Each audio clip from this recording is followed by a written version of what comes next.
Okay, तो start करते हैं। अगला श्लोक है 25वां श्लोक। अब इसमें पुनः वर्णों का उच्चार कैसे करना है ये बताया गया है। तो अब इसमें स्थान, प्रयत्न इत्यादि की बात नहीं की है, ये एक जनरल स्टेटमेंट उन्होंने बताया है। तो क्या स्टेटमेंट किया है कि और इसमें उन्होंने एक उपमा दी है। उपमा मतलब कंपैरिजन, सिमिली। तो व्याघ्री यथा हरेत पुत्रान दंष्ट्राभ्याम न च पीड़येत भीता पतन भेदाभ्याम तद्वत् वर्णान प्रयोजयेत।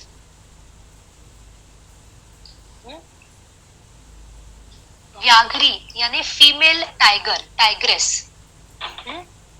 तो वो जो है, जो व्याघ्री है, टाइग्रेस जो है, वो क्या करती है उसका उन्होंने उदाहरण दिया है, सिमिली दी है। वो पुत्रान हरेत, हरेत यानी उनको कैरी करती है। She carries her cubs in her mouth. और वो कैसे कैरी करती है कि दौष्ट्राभ्याम न च पीड़येत। वो अपने बच्चों को इतना टाइट पकड़ती है, मतलब इतना ही टाइट पकड़ती है ताकि उसके दांत उसके बच्चों को न लगे। अगर वो ज्यादा टाइट पकड़ेंगी तो उसके ही दांत उसके ही बच्चों को लग सकते हैं। तो ये बात दौष्ट्राभ्याम न च पीड़येत इससे पता चलती है। दौष्ट्र इसका अर्थ अब हिंदी में क्या कहते हैं मुझे नहीं पता, बट मराठी में उसको दाढ़ कहते हैं। जो एकदम पीछे के दांत होते हैं उनको जनरली दौष्ट्रा कहते हैं, बट यहाँ पे आप सिर्फ दांत ये अर्थ लेंगे तो भी चल सकता है। और अगर दांत लगने के भय से वो अगर लूज पकड़े बच्चों को तो क्या होगा, तो बच्चे गिर जाएंगे मुख से। तो भीता पतन भेदाभ्याम, बच्चे गिर जाएंगे, इसके डर से वो लूज पकड़ती है। तो यहाँ पे टाइट लूज ऐसे शब्दों का प्रयोग नहीं किया है, बट हमें समझ में आ जाता है। वो ऐसे पकड़ती है जिससे उसके बच्चों को दांत नहीं लगते और वो नहीं गिर जाते हैं। तो इतना टाइट पकड़ती है कि दांत न लगे और इतना लूज भी नहीं पकड़ती कि गिर जाएंगे। So she is very careful with how she holds her cubs in her mouth. ठीक उसी प्रकार तद्वत मतलब उसी प्रकार वर्णान प्रयोजयेत, वर्णों का उपयोग करना चाहिए, वर्णों का उच्चारण करना चाहिए। तो बेसिकली स्पीकिंग वर्णों का अच्छी तरह से उच्चार करना चाहिए। इतना ही हार्श नहीं उच्चार करना चाहिए कि आपको ज्यादा तकलीफ हुए और वर्णों आपके मुख से एकदम कठोर लगे, ऐसा भी नहीं उच्चार करना चाहिए।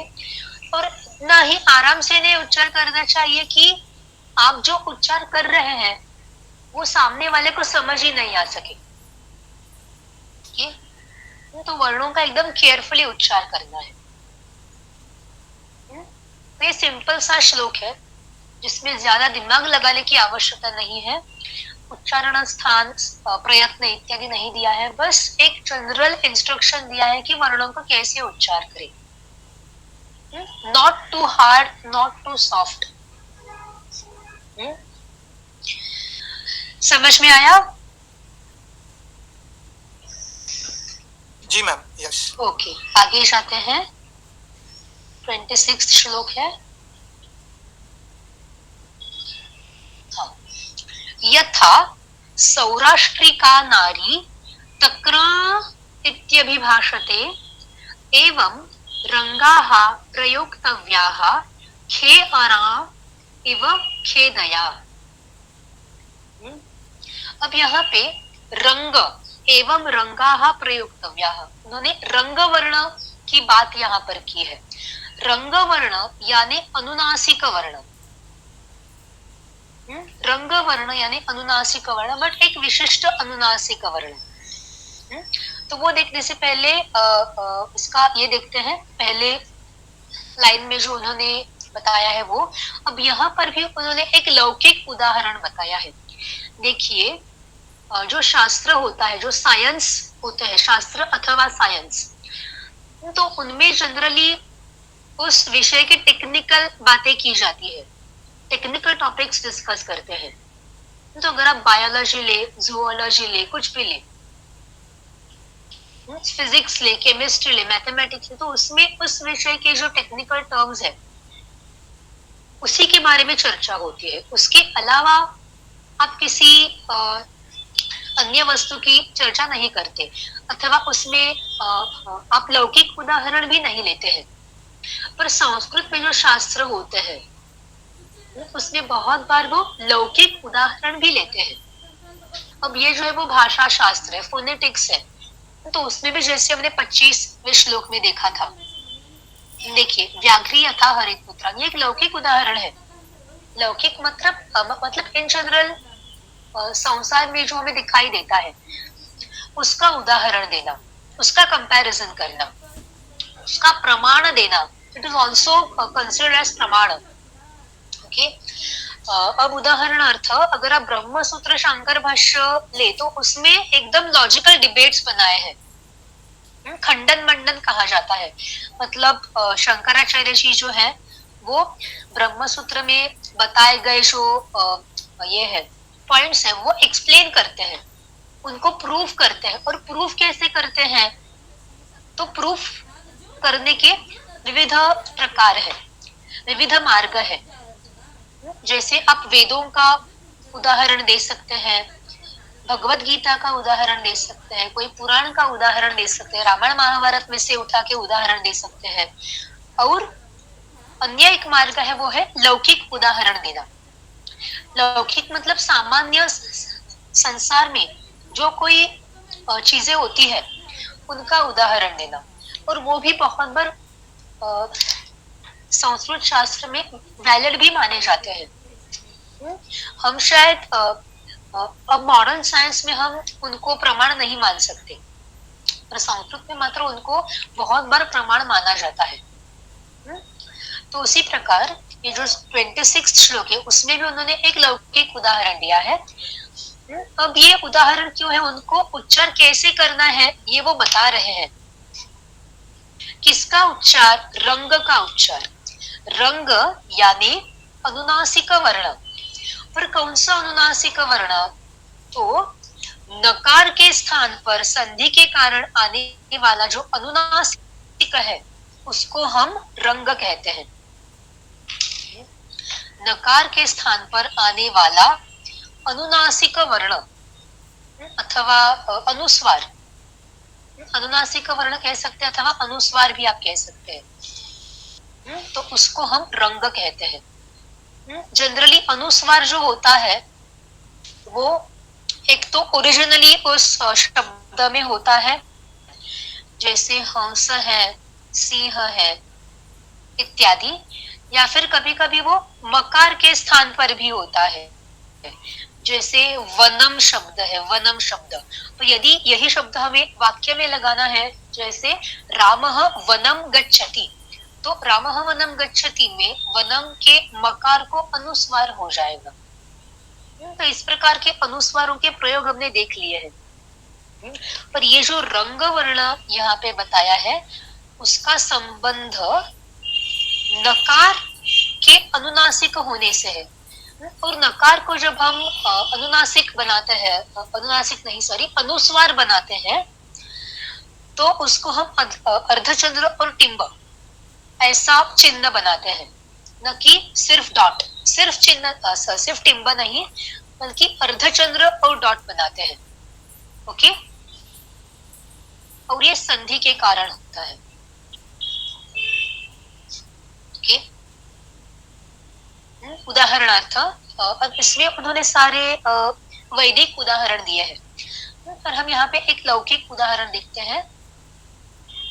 ईमान लोकान, शायद ये शब्द वेदों में भी आ गया है, बट ये लौकिक भाषा भी है। इमान लोकान यानी यह लोक, स्वर्ग, पृथ्वी, पाताल अथवा जो 14 लोक है वो सारे ईमान लोक यानी यह लोक अथवा इन लोकों को, दैट इज ईमान लोकान। अब यहाँ पे ईमान का जो नकार है उसको इस प्रकार से अनुस्वार हो जाता है, अनुनासिक हो जाता है, लोकान, ईमान लोकान। और कभी कभी यहाँ पे एक एक्स्ट्रा लकार भी आ जाता है, ईमान लोकान। तो यहाँ पे हमने संधि के कारण क्या किया, नकार के स्थान पर अनुस्वार किया, अनुनासिक किया। यानी बेसिकली यहाँ पे हुआ है कि इमा अथवा मूल शब्द जो ईमान था उसमें आकार था और इस आकार को हमने अनुनासिक आकार बनाया है, इसीलिए वो अर्धचंद्र और टिंबक का चिन्ह है। अगर सिर्फ अनुस्वार होता, देखिए अनुस्वार होता, suppose, let suppose, this is not right word but let suppose ये अनुस्वार, तो अनुस्वार का अर्थ क्या होता है, मकार होता है। अनुस्वार का अर्थ होता है मकार मोस्ट ऑफ द टाइम्स। कभी कभी अनुस्वार का अर्थ नकार भी होता है। देखिए अनुस्वार जो है वो कभी कभी मकार के स्थान आता है, कभी कभी नकार के स्थान पर आता है। पर वो जब आता है तो क्या हो जाता है, अनुस्वार का अर्थ क्या होता है कि देखिए आकार अधिक, आकार के ऊपर अनुस्वार किया तो आकार अधिक अनुस्वार, ये आप भिन्न कर सकते हैं। ये इसमें आप भेद कर सकते हैं आकार और अनुस्वार, यानी पहले आप आकार का उच्चार करेंगे और फिर आप उस अनुस्वार का उच्चार करेंगे।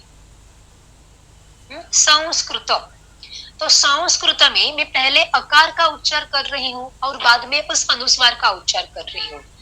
हाँ, उसमें गैप बहुत कम होता है, यानी इमीडिएटली आफ्टर सेइंग अकार आई विल प्रोनाउंस द अनुस्वार। बट वो भेद रहता है कि पहले आप उस स्वर का उच्चार करते हैं और बाद में उस अनुस्वार का उच्चार करते हैं। बट ये जो अर्धचंद्र और डॉट है और टिम्बा है, उसका अर्थ क्या होता है, वही स्वर, वही वॉवेल ही अनुनासिक बन गया है। इसको आप a प्लस बी ऐसे नहीं कर सकते, you can't write it as आकार प्लस दैट अर्धचंद्र एंड टिम्बर।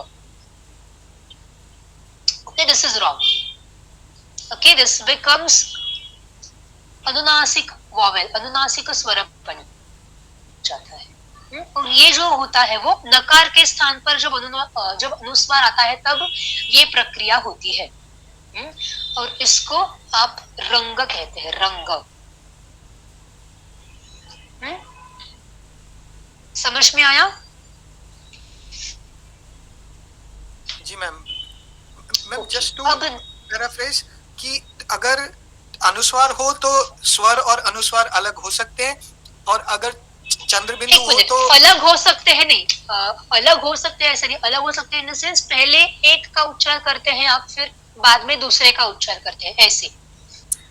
पर ये जो अर्धचंद्र टिम्बा है उसमें आप एक साथ ही उन दोनों का उच्चार करते हैं, यानी at the same time you are pronouncing that vowel and that अनुनासिक also, because we are changing that vowel from a normal vowel to an अनुनासिक vowel.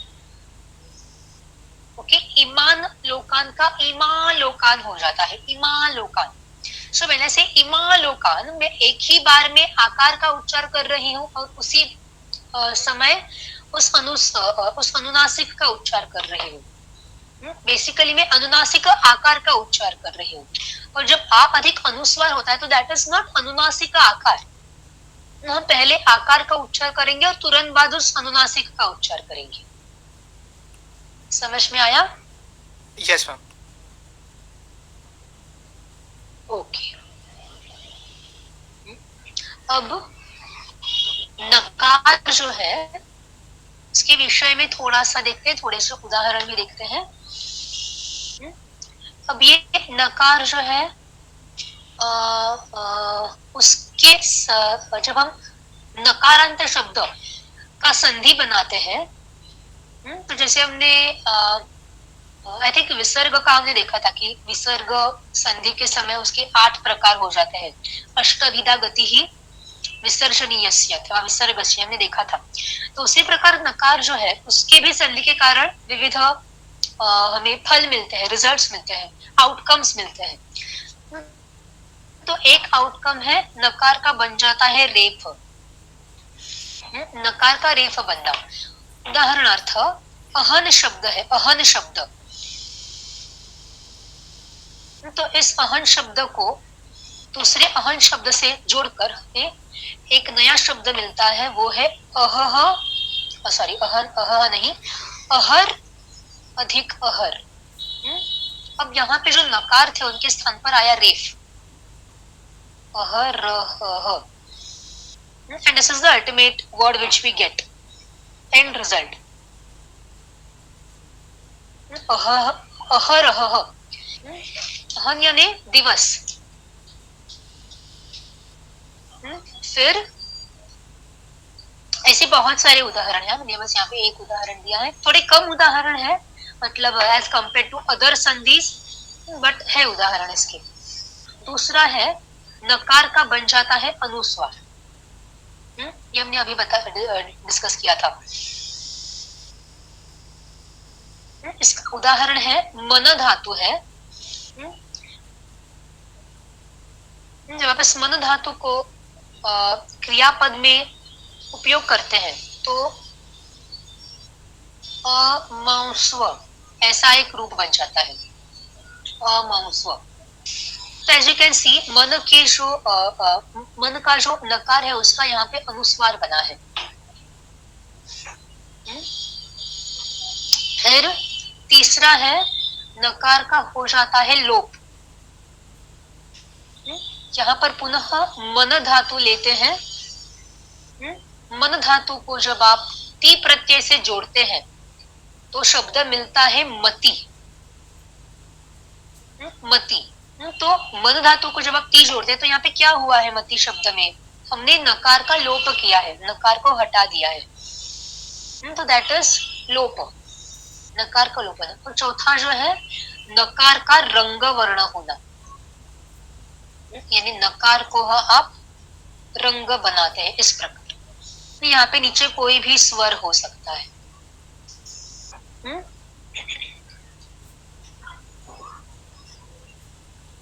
देखिए जनरली भाषा में अनुनासिक स्वर तो होते ही है, पर यहाँ पे जब आप स्पेसिफिकली नकार को आप अनुनासिक बनाते हैं अथवा अनुस्वार बनाते हैं इस प्रकार का, तो उसको आपको स्पेशली रंग कहना है। तो रंग इंडिकेट्स कि ये जो अनुनासिक स्वर है it is originally it has originally come from nakar. Okay, so this is why ranga is a separate word given for this particular situation. Madam हाँ, रंग वाला वाक्य समझाओ मुझे। हाँ, रंग यानी जब आप देखिए नकार जो है, यहाँ पे पुनः मैं उदाहरण लिखती हूँ, ईमान लोकान।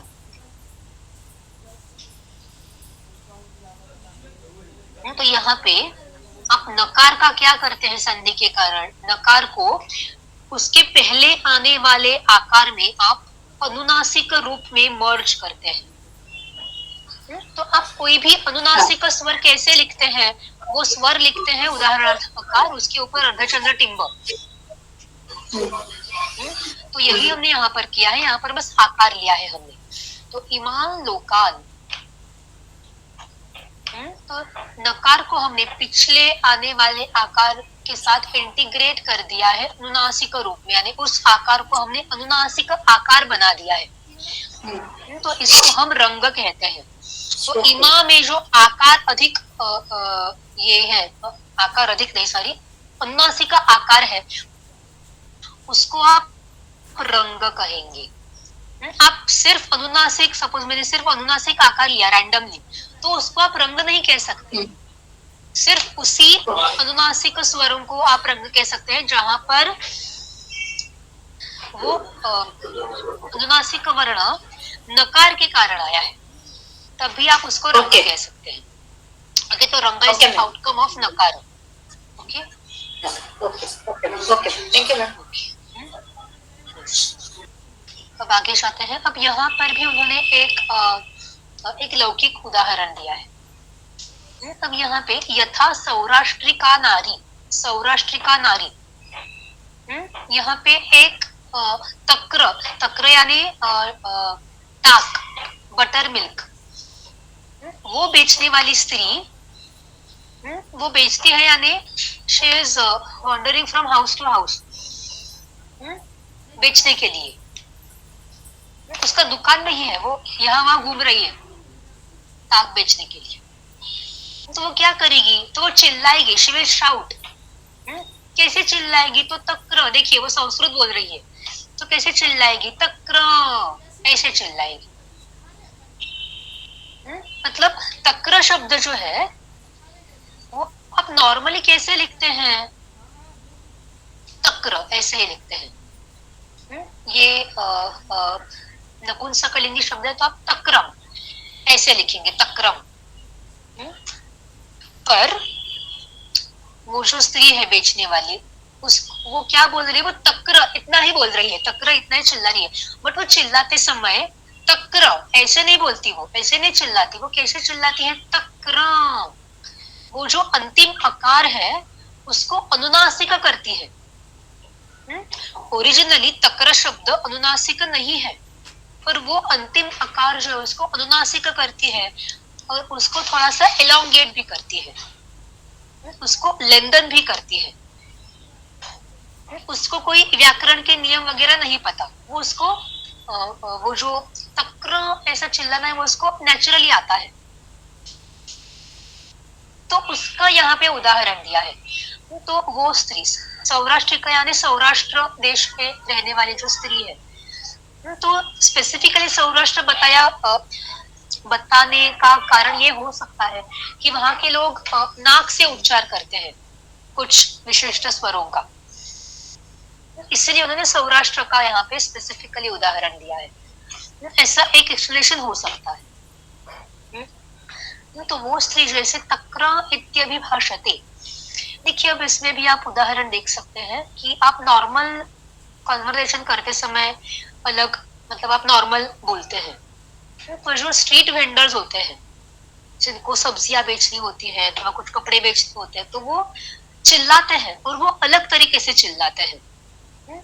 हम जैसे नॉर्मल कन्वर्सेशन करते हैं वैसे ही शब्दों का प्रयोग नहीं करते, वो कुछ अलग हाई पिच आवाज में चिल्लाते हैं. तो वो चिल्लाना यहाँ पे उनको एक्सपेक्टेड है. तो ये जो सौराष्ट्र में रहने वाली नारी है वो भी तक्र ऐसे उच्चारती है. तक्र ऐसे इलांगेटेड उच्चार करेंगी तो सबको सुनाई देगा, तो जिनको चाहे वो उसके पास आ सकते हैं. तो वो स्त्री जैसे तक्र का उच्चार करती है वैसा ही उच्चार इन रंग वर्णों का होना चाहिए. एवं रंगाः प्रयोक्तव्याः, उसी प्रकार रंग वर्णों का उच्चार होना चाहिए, उनका प्रयोग होना चाहिए.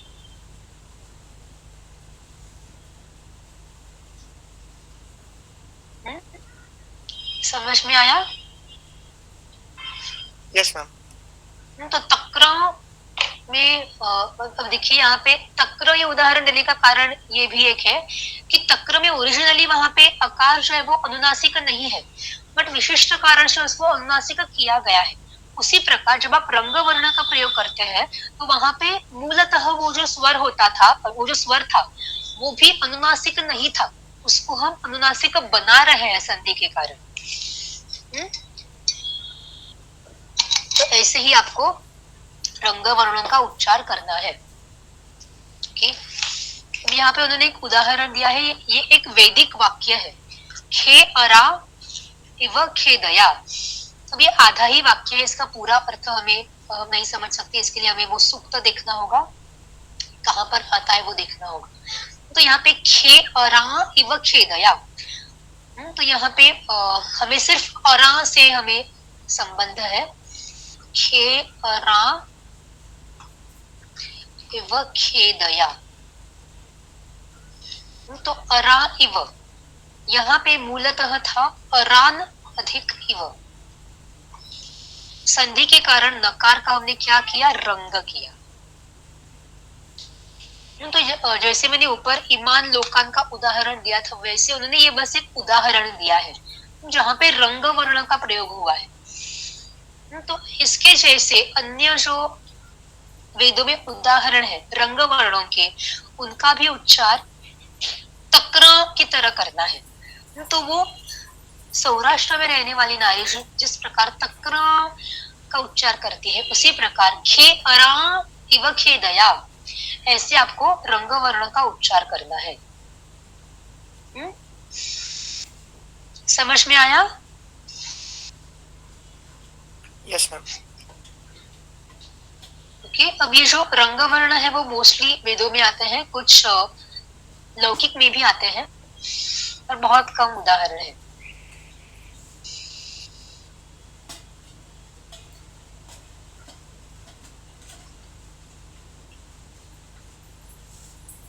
ओके, अब आगे जाते हैं। इसका मीनिंग क्या होता है? खे अरा खे अरा, देखिए इसका एग्जैक्टली मीनिंग नहीं बता कि मेरे पास अभी उसका कॉन्टेक्स्ट नहीं, बट खे यानी आकाश में। जैसे आकाश में शत्रु है, ऐसा इसका अर्थ है। अरा यानी अरी का हाँ, वेदों में अलग ये होता है, अलग अलग शब्द होते हैं। शब्द जो शत्रु है उसका बहुवचन है क्या ये अरा? हाँ, द्वितीय बहुवचन है अरान। ईमान लोकान जो देखा उसमें भी द्वितीय बहुवचन। जनरली द्वितीय बहुवचन में नकार आते हैं इसके रूप में, पुल्लिंग के रूप में। देवः देवौ देवाः प्रथमा, देवम देवौ देवान द्वितीया। देवान में देखिए हलंत नकार आया है। अथवा कवि कवि कवयः प्रथमा, कविम कवि कवीन द्वितीया, कवीन में भी नकार आया है। ओके, खेदया यानी दुख, दुख अथवा खेद जिसको कहते हैं वो, उसकी तृतीया विभक्ति है। ओके,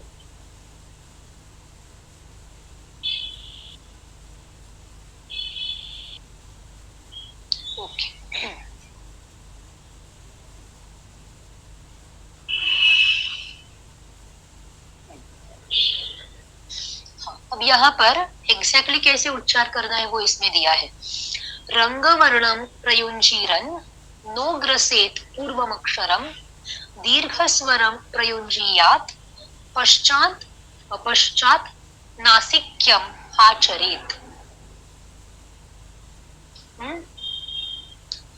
रंग वर्ण प्रयुंजीरन, रंग वर्ण का उच्चार किस प्रकार करना है? तो नो ग्रसेत पूर्वमक्षरम, यानी उस रंग वर्ण, देखिए रंग वर्ण जो है वो विशिष्ट वर्ण है, तो उसका उच्चार करते समय जो पूर्व अक्षर है, पूर्व अक्षर यानी जो उसके पहले आने वाला जो वॉवेल है वो पहले आने, देखिए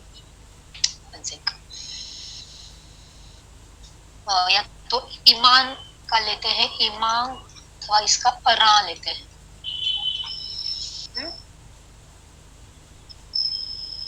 तो ये जो अनुनासिक है उसके पूर्व आने वाला यानी आकार, या तो आकार हो सकता है या फिर आकार के भी पहले आने वाला जो वर्ण है वो भी हो सकता है। तो नो ग्रसेत पूर्वम अक्षरम, नो ग्रसेत, उसका ग्रास नहीं करना चाहिए। ग्रास मतलब to swallow that, technique literal translation है to swallow that. Swallow that मतलब आप ठीक से उच्चार नहीं कर रहे। क्यों नहीं कर रहे हैं? क्योंकि आपका सारा ध्यान उस रंग वर्ण का उच्चार करने में है। यहाँ पे रंग वर्ण विशिष्ट रूप से आया है, सो नेचुरली आपका ध्यान उसी के ऊपर है, और उसके कारण आप उसके तुरंत पहले आने वाला जो वर्ण है उसका ठीक से उच्चार नहीं कर रहे। देखिए बहुत बेसिक बात हो सकती है, शायद सुनने में आपको बहुत सिंपल लग सकता है कि इसमें बताने की क्या आवश्यकता है, पर ये जो शास्त्र लिखते हैं उनको हर छोटी छोटी बात का ध्यान रखना पड़ता है। So they are assuming certain possibilities कि यहाँ पे इस उच्चारण में क्या प्रॉब्लम हो सकते हैं और उनको एक्सप्लेन कर रहे हैं। तो रंग वर्ण के आगे के पहले आने वाले जो वर्ण है उनका अच्छी तरह से उच्चार करना चाहिए, उनका ग्रास नहीं करना चाहिए, उनको निगलना नहीं चाहिए। दूसरी बात, दीर्घ स्वरम प्रयुंजीयात पश्चात नासिक्यमाचरेत। अब यहाँ पर खे अरा अथवा इमा, इसमें आपको सर्वप्रथम दीर्घ, अब देखिए दीर्घ का उन्होंने स्पेसिफिकली ये क्यों किया है, मेंशन क्यों किया है, क्योंकि ये जो नकारांत शब्द होते हैं, देवान, ईमान, कवीन जो हमने अभी डिस्कस किए थे, अथवा अरान जो अभी हमने देखा था, इसी में उदाहरण है। तो यहाँ पे देखिए हलंत नकार के तुरंत पहले दीर्घ स्वर आ रहे हैं, तो ये जो रंग वर्ण का नियम है उसमें जनरली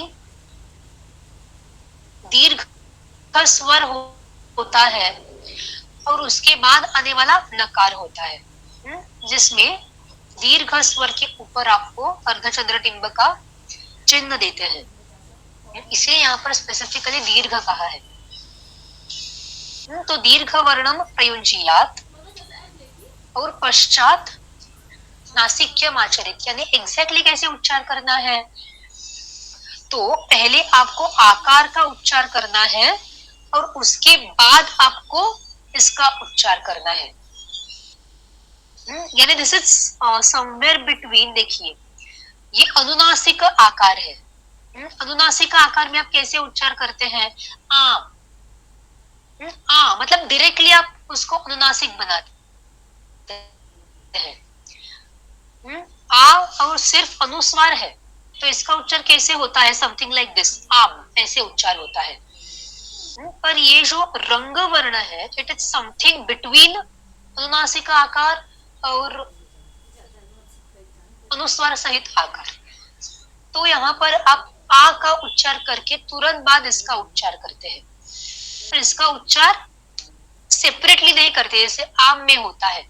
आम में क्या होता है, अगर आप ओम भी ले, ओम ये बस चिन्ह है, बट इसका उच्चार कैसे होता है, ओम, ऐसे होता है ओम, अथवा ऐसे भी लिख सकते हैं ओम, जहाँ पे अनुनासिक, जहाँ पे अनुस्वार है।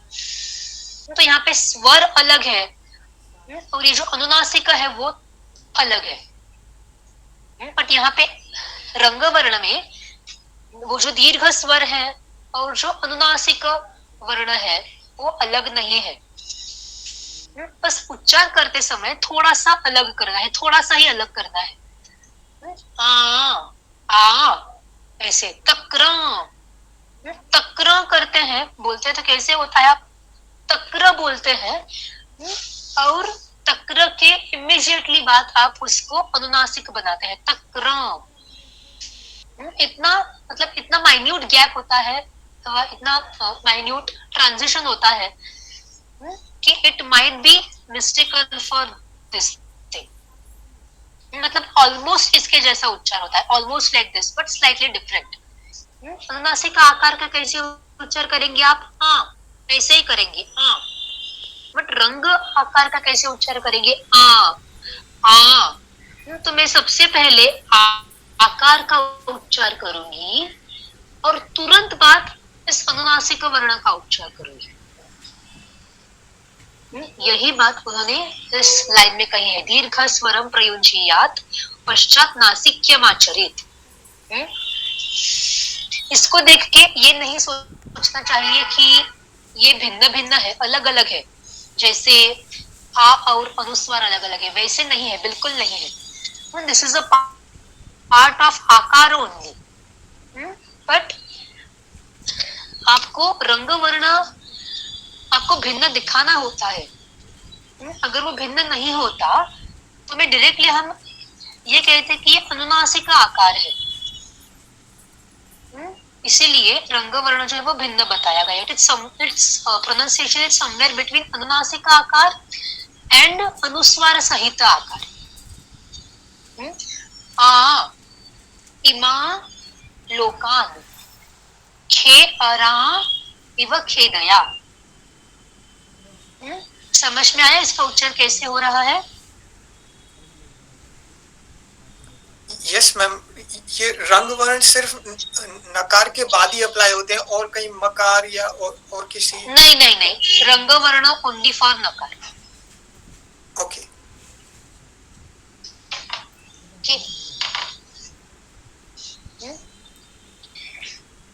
तो ये जो पाणिनीय शिक्षा है वो रंग वर्ण जो है वो इंटीग्रेटेड मानते हैं, दिस इज वन होल। कुछ शिक्षा जो है मतलब पाणिनीय शिक्षा के भिन्न इतर कुछ शिक्षा जो है, सारे नहीं कुछ जो है वो इसको भिन्न मानते हैं, यानी आ और ये, तो ये भेद रहता है। तो शायद इसका उच्चार will be somewhat similar to this. पाणिनीय शिक्षा का जो उच्चार है it is somewhat similar to this. तो इस प्रकार से शिक्षाओं में भी भेद होता है। शिक्षाओं के जो मत होते हैं कि एक विशिष्ट वर्ण का उच्चार कैसे होना चाहिए, उसमें भी भिन्नता होती है। तो इसीलिए अलग अलग शिक्षाएं हैं। अगर एक ही बात अगर सारी शिक्षाएं कहने लगेंगी तो इतने सारे शिक्षाओं का क्या मतलब, क्या प्रयोजन होगा? कोई प्रयोजन नहीं। इसलिए प्रत्येक शिक्षा में कुछ बात भिन्न होती ही है अथवा कुछ नए रूप से बताते हैं। ओके, रंग वर्ण समझ में आया? Yes okay. अब अगले श्लोक में रंग की कितनी मात्राएं हैं ये बता रहे हैं। मात्रा यानी उस वर्ण का उच्चार करने के लिए कितना समय लगता है। एक मात्रा, आधी मात्रा, 3 मात्रा या 2 मात्रा। तो यहाँ पे बता रहे हैं कि 2 मात्राएं। देखिए, रंगस्य एवं द्विमात्रता, 28 के जो अंतिम पार्ट है वो रंगस्य एवं द्विमात्रता, यानी रंग की 2 मात्राएं हैं। जैसे कोई भी दीर्घ स्वर की 2 मात्राएं होती है, उसी प्रकार रंग की भी 2 मात्राएं। और ये 2 मात्राएं कैसे डिवाइडेड है रंग का उच्चार करते समय? उदाहरणार्थ खे अरा इव खेद। तो मैं जब खे अरा ये कहती हूँ तो ये उच्चार कैसे होता है? वो हृदय से लेकर मूर्धा तक उच्चार होता है। मूर्धा तक नहीं, हृदय से लेकर मूर्धा तक, मूर्धा से लेकर फिर नासिका तक, नाक तक, ऐसे वो उच्चार होता है। खे अरा इव खेदया। अगर आप ऐसे उच्चार करेंगे तो आपको you will be able to observe कि कैसे हृदय से लेकर नाक तक वो उच्चार हो रहा है। और हृदय से लेकर नाक तक उन्होंने ये जो 2 मात्राएं हैं उनका विभाजन किया है। तो श्लोक देखते हैं। हृदये च एकमात्रः तु अर्धमात्रः तु मूर्धनि नासिकायां तथा अर्धं च रंगस्य एवं द्विमात्रता। इस प्रकार रंग स्वर की 2 मात्राएं होती है। अब ये 2 मात्राएं कैसे डिवाइड हुए हैं? हृदय च एकमात्रः तु, यानी हृदय से, देखिए रंग वर्ण का उच्चार हृदय से मूर्धा से नासिका। आपको पता है मूर्धा, नासिका और हृदय क्या है?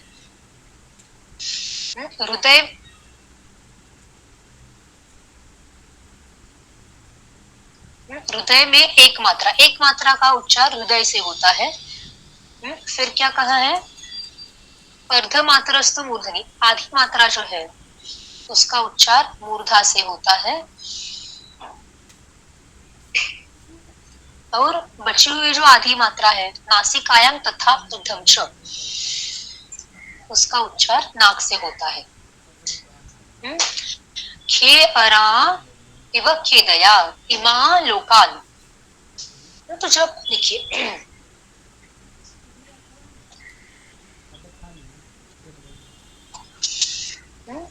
जब मैं अरान का उच्चार करती हूँ, अरान, तो मैं एक ही आकार को 2 मात्रा में उच्चार कर रही होती हूँ।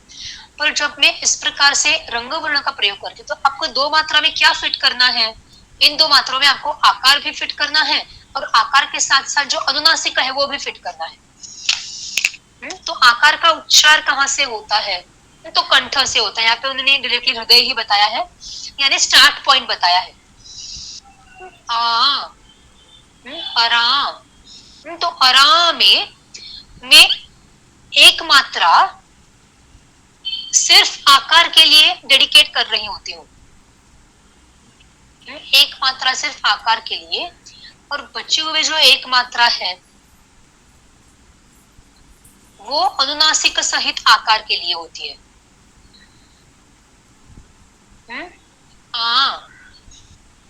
This is why it is different from a normal द्विमात्रिक आकार। द्विमात्रिक आकार में आप आ इतना ही कहते हैं, सिंपल हो जाता है, और जब आप आ कहते हैं आराम, तो आपको इन दो मात्राओं में सिर्फ आकार ही नहीं बल्कि उसके साथ जो अनुनासिक उसका आया है उसका भी उच्चार आपको करना पड़ता है। तो वही उच्चार उन्होंने यहाँ पे स्प्लिट करके दिया है कि कैसे होता है, ध्वनि की उत्पत्ति कैसे होती है रंग वर्ण की। समझ में आया? जी मैम।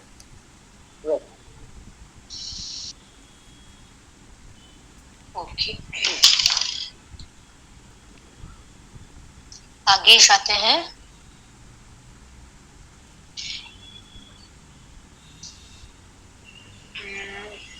ओके,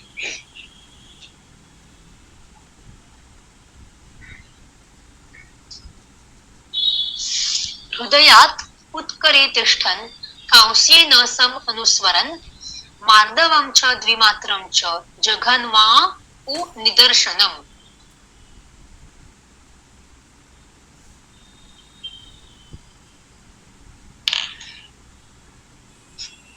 ओके, अब यहाँ पे पुनः वही बात कह रहे हैं कि हृदय से उत्पन्न होता है, हृदय से उत्पन्न होता है, और कांस्य के समान, कांस्य यानी ब्रास वेसल,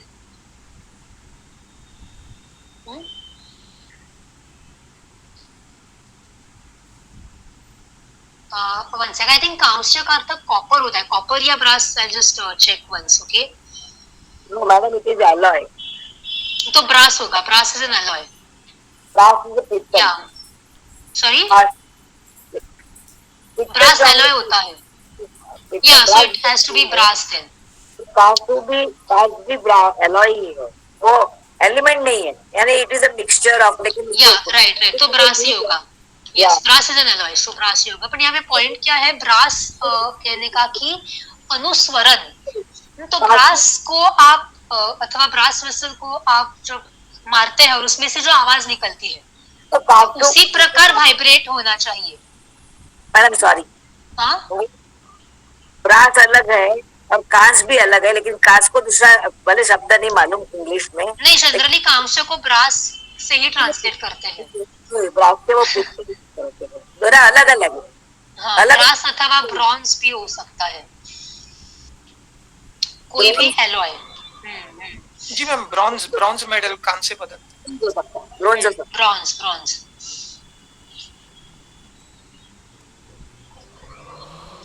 ओके, तो उसके समान अनुस्वरण, अनुस्वरण यानी रिवर्बरेट होना,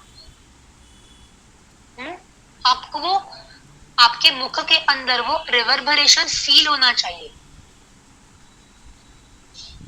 मार्दवम च द्विमात्रम च, मार्दवम यानी माइल्ड, हार्शली उच्चार नहीं करना है, माइल्डली अच्छी तरह से उच्चार करना है, मृदु उच्चार करना है। द्विमात्रम च मतलब वो जो द्विमात्रा है रंग की, वो हृदय से उत्पन्न होती है। उत्करे तिष्ठन, मूर्धा में स्थित होती है, और कांस्येन सम अनुस्वरन, और कांस्य के समान वो रिवर्बरेट होती है। तो ये कांस्य के समान रिवर्बरेट होना, इसका कनेक्शन नाक से उच्चार करना इससे है, यानी आप नाक से उच्चार करते समय वो रिवर्बरेट होना चाहिए। इमा लोकान खे अरा इव खे दया। यहाँ पे और एक उदाहरण दिया है, जघन्वा उ निदर्शनम। जघन्वा उ निदर्शनम। अगेन ये पूरे श्लोक अथवा पूरे सूक्त में से अथवा पूरी जो रुचा है उसमें से थोड़ा सा ही पाठ दिया है उन्होंने, पूरी रुचा नहीं दी है। तो जघनवान, जघनवान में से जो नकार है उसका रंग वर्ण हुआ है यहाँ पर, तो जघनवा उ निदर्शनम।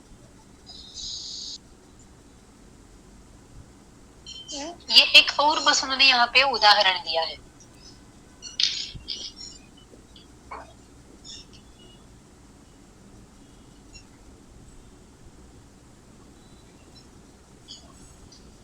समझ पाया? Yes ma'am, just to add ma'am, जब हम हमारे मम्मी जब कांसे का बर्तन लेते थे तो एक्चुअली उसको हिट करके देखते थे कि वो रिवर्बरेट कर रहा है कि नहीं, to test the purity.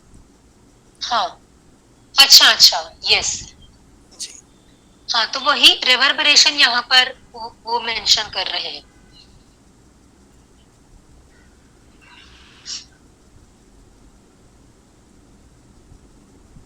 Example कौन सा है? एग्जाम्पल मतलब? तो मुझे ये ऐसे करना चाहिए, उसके लिए एक एग्जाम्पल वर्ड। हाँ हाँ हाँ, एग्जाम्पल है, ये भी एक लौकिक उदाहरण है।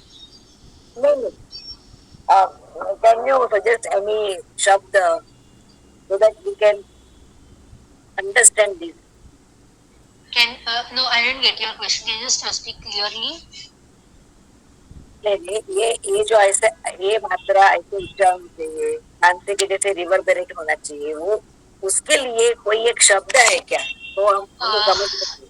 देखिए, शब्द तो हमने इतने सारे देख लिए हैं ऑलरेडी, उसी का आपको प्रैक्टिस करना होगा।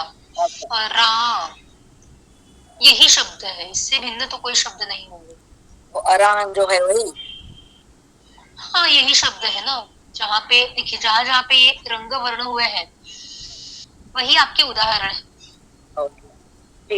और इनका उच्चार कैसे देखिए, एक मात्रा हृदय से, यहाँ पे मैंने पहले वाले श्लोक में जो कहा हृदय से लेकर मूर्धा से लेकर नासिका, तो यही बात अगले श्लोक में भी कही है। मतलब अभी जो हम श्लोक कर रहे हैं हृदय से उत्पन्न होता है। हाँ, क्या हुआ? हर एक श्लोक का तात्पर्य वही है जो पहले बताया, ऐसा ही है उसको मतलब। हाँ, यहाँ पर ऑलमोस्ट सेम तात्पर्य, बट एक एडिशनल इन्फॉर्मेशन दी है कांस्य के बारे में। तो हृदय से लेकर मूर्धा तक, मूर्धा से लेकर नासिका तक, तो नासिका तक, और जब आप इस नासिका का उच्चार करते हैं तब उसको कांस्य की तरह वो रिवर्बरेट होना चाहिए, ब्रॉन्ज की तरह वो रिवर्बरेट होना चाहिए। ओके मैम, मुझे दो चीज पूछनी है। एक है कि नासिका से जब उगम रहता है या कोई भी लफ्ज का, तो हमेशा आधा मात्रा ही होती है क्या, या हृदय से निकलता है तो हमेशा एक मात्रा होती है? ये जो नासिका है उसमें से जनरली आधी मात्रा होती है, हलंत है तो। ओके, देखिए डिपेंड्स कि ये कहाँ का नासिका है। अगर कोई अनुनासिक वर्ण है, हलंत नकार, पर कोई भी हलंत व्यंजन की तो आधी ही मात्रा होती है। जब आप ये ले, ये क्या है? अनुनासिक आकार है, इसकी तो दो मात्राएं होंगी। और इसमें ये देखिए, इसमें हमने भेद ही नहीं किया है, इतना ही है। यहाँ पे अनुनासिक को कितनी मात्राएं दी है ये आप नहीं बता सकते। वो पूरे मतलब दो मात्रा, like throughout the two मात्रास यहाँ पर वो अनुनासिकत्व रहेगा। समझ में आया? पर ये जो रंग वर्ण है इसमें आपको बताना पड़ता है कि जो नासिका से उच्चार है उसमें आधी मात्रा, अथवा सिर्फ आम अगर आपने लिया, आम जिसमें सिर्फ अनुनासिक है, तो इस अनुनासिक की आधी मात्रा होगी। ठीक है। और एक कुछ लोग इसको आधी मात्रा में काउंट भी नहीं करते। हाँ। और एक ये पूछना है कि कोई वैदिक जो टेक्स्ट रहते हैं उसमें नीचे या ऊपर एक ये किया हुआ रहता है, मार्किंग रहता है, तो आप जो ये मात्राएं बोल रही है वो उसके रिलेटेड है क्या? नहीं, मात्रा यानी ह्रस्व दीर्घ प्लुत से संबंधित है। वो जो मार्किंग्स रहते हैं वो उदात्त अनुदात्त स्वरित से संबंधित है, जो हमने यहाँ पर कुछ एक्सटेंड तक देखे थे। राइट। मात्रा यानी कितना समय लगता है, वो भी एग्जैक्टली आगे श्लोक आने वाला है। तो संगीत में जो मात्राएं रहती है, संगीत मतलब तबला या कोई ऐसा रिदम वाला जो रहता है इंस्ट्रूमेंट, उसकी जो मात्राएं रहती है, ताल रहते हैं, वो और ये सिमिलर है?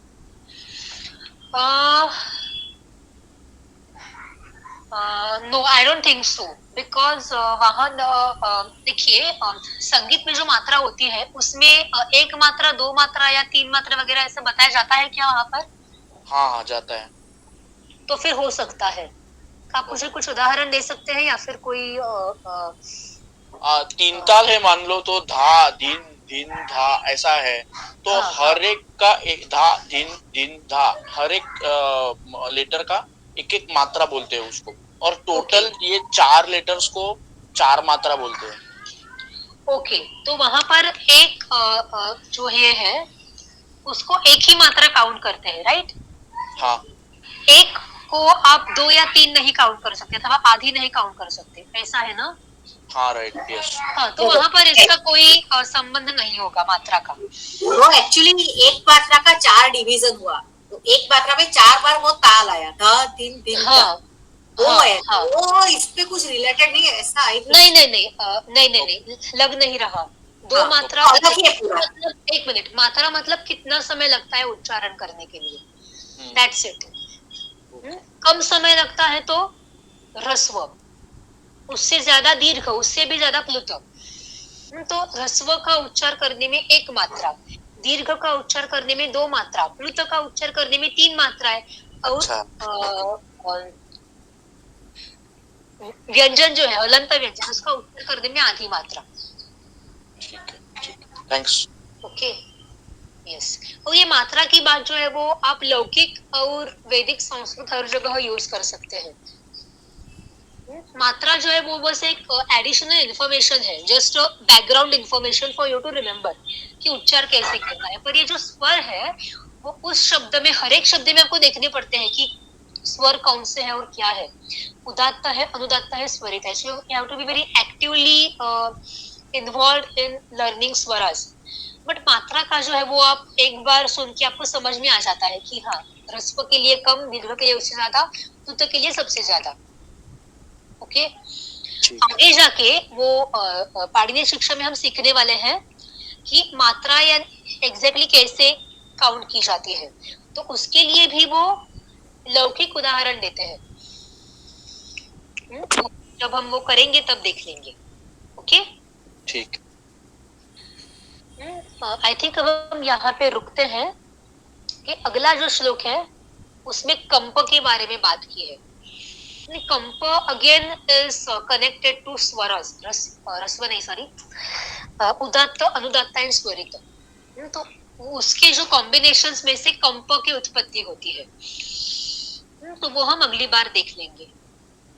ओके, तो यहाँ पे अभी रुकते हैं हम, अगले शनिवार मिलते हैं।